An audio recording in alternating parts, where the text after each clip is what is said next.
वालेकुम दोस्तों, कैसे हो आप सब। मैं आप सबको यूट्यूब चैनल इंग्लिश लिटरेचर पे वेलकम कहती हूँ। आज जो हम डिस्कस करने जा रहे हैं वो है फादर एंड सन्स का चैप्टर नंबर 25, 26, 27, 28 और ये हमारा लास्ट पार्ट होगा और इसके अंदर हमारा नोवेल कंप्लीट हो जाएगा। नोवेल को स्टार्ट करते हैं। अब क्या होता है, आर्किडे जो है spends all his time in the presence of कटिया। ये बेसिकली कहाँ गए हैं, ये गए हैं निकोल्स्कोए पे, ठीक है, जो कि मैडम ओडिनसोफ का घर है। वहाँ पे सारा टाइम ये कटिया के साथ गुजारना पसंद करता है। और जो है ना, ये तो बड़ा सरप्राइज़ होता है ये चीज़ सुन के जब कटिया उसको कहती है कि तुम बहुत ज़्यादा बदल चुके हुए हो, ठीक है, तुम और ये तुम्हारे लिए अच्छा है, तुम में अच्छी चेंजेस आई हैं। और वो उसको बताती है कि तुम बहुत ज़्यादा ना बाज़ारफ के इन्फ्लुएंस में थे और बाज़ारफ मुझे एक एलियन पर्सनैलिटी लगती है, ठीक है। वो ये भी कहती है he is a wild animal and you and I R domesticated, ठीक है। ये उसको कहती है, कटिया कहती है आर्किडे को।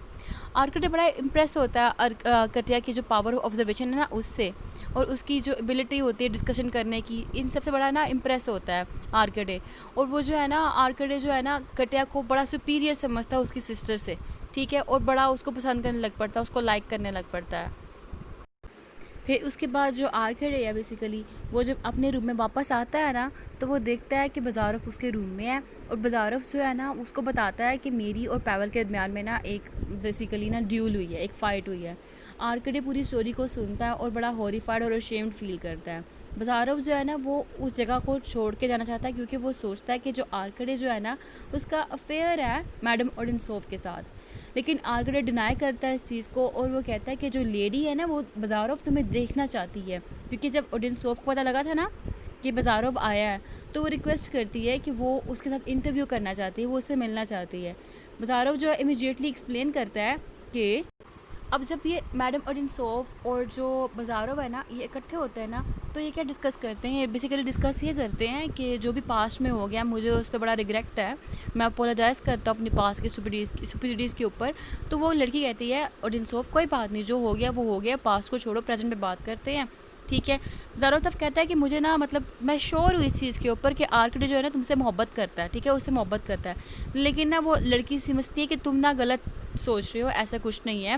और बिल्कुल ऐसा ही होता है, आर्किडे जो है ना अलोन बैठा होता है, उसको ज़रा सा भी ना स्लाइटेस्ट ट्रेस ऑफ जेलसी ज़रा सी भी नहीं होती उसको मैडम ओडिनसोफ की और ना बाज़ारफ के साथ बैठने पे। इस चैप्टर के अंदर हम लोगों को नज़र आया कि जो आर्किडे है उसकी रोमांटिक नेचर जो है वो इमर्ज हो गई है। अब वो मतलब मोर नाइलिस्ट नहीं है, ठीक है, वो दोबारा से उतना नाइलिस्ट नहीं रहा जितना पहले था। उसके व्यूज़ जो थे बेसिकली वो एंटी रोमांटिक नहीं थे, शुरू से रोमांटिक टेंडेंसीज को फॉलो करते थे, और वो यहाँ पे दिखाया गया। और जो कटिया थी वो ज़्यादा शाय गर्ल थी, ज़्यादातर अपने मतलब पेरेंट्स में ना इतनी ज़्यादा आई है, ना इतना कुछ बोला है उसने। फर्स्ट टाइम हमने देखा उसको यहाँ पे कि अब उसके पास उसकी अपनी स्ट्रेंथ है, ठीक है, और वो आके डायरेक्टली बात कर सकी है उससे आर्किडे से, और दोनों बड़ा कंफर्टेबल फील करते हैं एक दूसरे की कंपनी के अंदर। बाज़ारफ जो है वो दिखाया गया हम लोगों को, वो स्टिल अपसेट है, ठीक है, ओवर ट्रबल्ड है, जो इसके साथ पीछे पहले हो चुका है मैडम ओडिनसोफ के साथ, ठीक है। लेकिन यहाँ पे दोनों मतलब कैसे हैं, दोनों यंग फ्रेंड्स जो है ना, बाज़ारफ मोर हॉस्टाइल है, ठीक है, then he has ever been.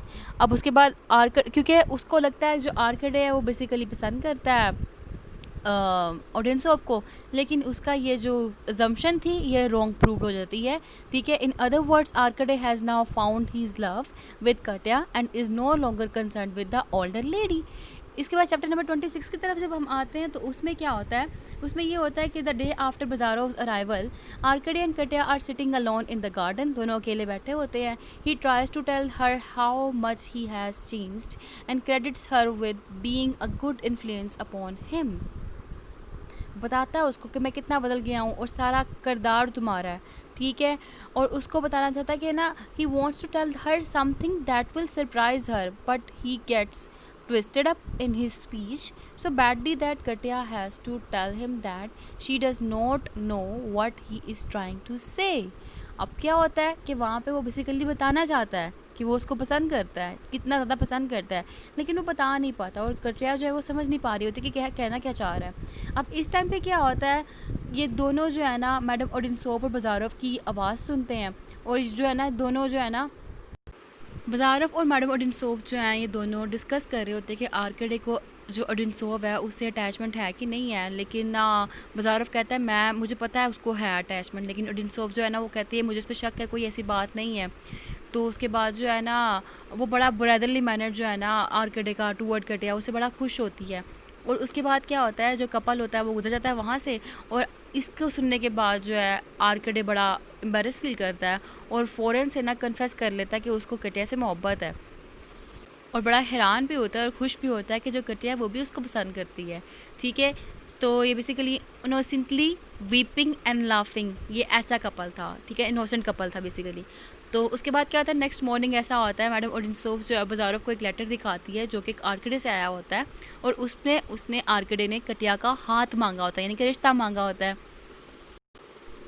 अब आर्कड़े जो है सॉरी बज़ारोव जो है वो अपना मतलब मैरिज की तरफ सपोर्ट तो शो करता है, लेकिन अनाउंस करता है कि उसकी कोई इतनी इंटेंशन नहीं है मैरिज को रिजॉइस वगैरह करने के लिए, वो एक डिस्टेंस ही रखेगा, और बताता है कि ना वो जा रहा है वापस अपने फादर के घर में और यहाँ पे ना मज़ीद रहने वाला नहीं है। तो जो मैडम ओडिनसोव है वो उसको टाटा बाय बाय कहती हैं। ठीक है, और उसके बाद कहती हैं कि हम मिलेंगे दोबारा, ठीक है इंशाल्लाह, मतलब इंशाल्लाह तो मैं बोल रही सॉरी, वो कहते हैं convince that they shall meet again, हम दोबारा मिलेंगे।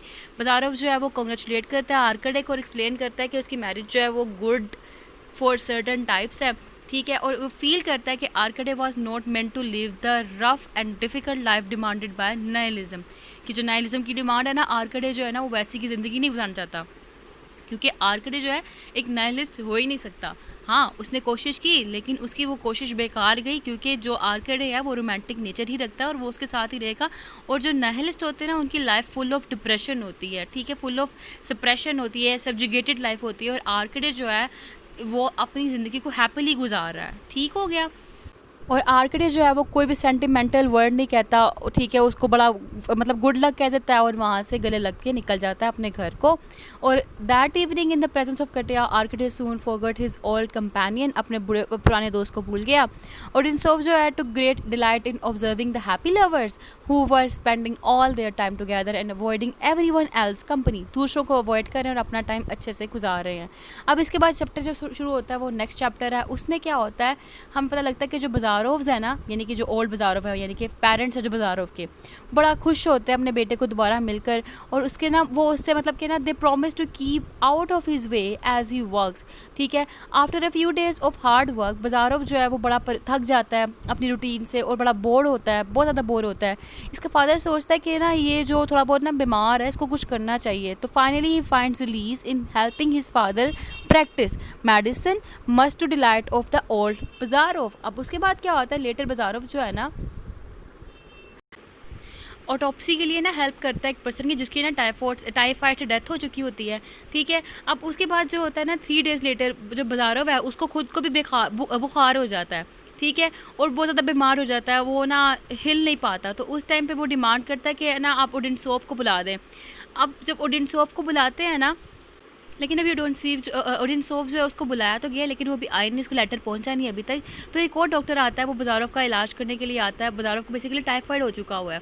ठीक है, लेकिन वो कहते हैं कि ना बज़ारोव ठीक नहीं हो सकता। उसके बाद प्रीस्ट को भी बुलाते हैं, जो वो प्रीस्ट अपना काम करता है।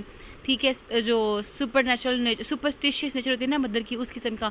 लेकिन बज़ारोव पीस के भी वर्ड्स को ना एक्सेप्ट करने से डिनाई कर देता है। मैडम ओडिनसोव आती हैं तो अपने साथ ना एक जर्मन डॉक्टर लेके आती हैं। वो जब जर्मन डॉक्टर लेके आती है ना तो वो भी इलाज करने की कोशिश करता है और इसकी बज़ारोव की, लेकिन जो है वो बज़ारोव का ट्रीटमेंट नहीं कर पाता। और तब बज़ारोव ना ओडिनसोव की तारीफ़ करता है कि तुम बड़ी खूबसूरत लग रही हो। ठीक है, और उसको कहता है कि तुम मेरे करीब मत आना क्योंकि तुम भी आओगे तो तुम भी बीमार हो जाओगी। और वो कहता है कि मैं जैसे ही मर जाऊँ ना तुम मुझे भूल जाना। और क्या होता है, नेक्स्ट डे जो है बज़ारोव की डेथ हो जाती है। अब बज़ारोव की डेथ हो गई है और अब हम डिस्कस करने वाले लास्ट चैप्टर में होता है कि 6 मंथ्स लेटर जो निकोलाई है वो फेयरवेल देता है डिनर पैवेल को। और उसके बाद जो आर्कड़े है वो कटिया के साथ शादी के बाद अच्छी लाइफ गुजार रहा होता है। निकोलाई भी शादी कर लेता है फैनिका से। और at the party everyone served everyone else with comical attentiveness as if they had agreed to act out some kind of naive comedy. पैवल हर एक को थैंक्स कहता है, हर एक को गले लगाता है, अपने भाई को गले लगाता है और सबको अल्लाह हाफिज़ कह देता है। ठीक है, अपने इंग्लिश वे में कटिया कहती है आर्कडे को that they offer a secret toast in memory of Bazarov. अब टर्जेनेव जो है ना वो ब्रीफली इन्फॉर्म करता है रीडर को कि what each of the characters has done with his life, कि हर करेक्टर ने क्या किया है। और डिनसोव जो है उसकी भी शादी हो जाती है एक लॉयर से, ठीक है, और बड़ी हारमनी और परहैप्स लव के साथ रह रही होती है, पीस के साथ रह रही होती है।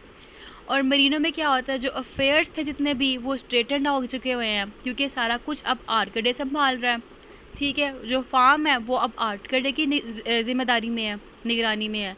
और उसके साथ जो पैवल है वो इस्टेब्लिश करता है अपने आप को एक हाईएस्ट सर्कल ऑफ सोसाइटी के अंदर। और साथ ही साथ जो स्टिनकोव है वो जो है वो जितना भी सेंट पीटर्सबर्ग का इलाका है वहाँ पे इर्द गिर्द घूमता है और वो क्लेम करता है कि वो जो बाजारों का वाक़ा है उसको कंटिन्यू रखेगा। In a remote corner of Russia there is a cemetery where one can sometimes observe two old people visiting the grave where young Bazarov is buried. यहाँ पे हमारा ये चैप्टर ख़त्म हुआ। This is very little to be said about the last chapter since Turgenev says it all.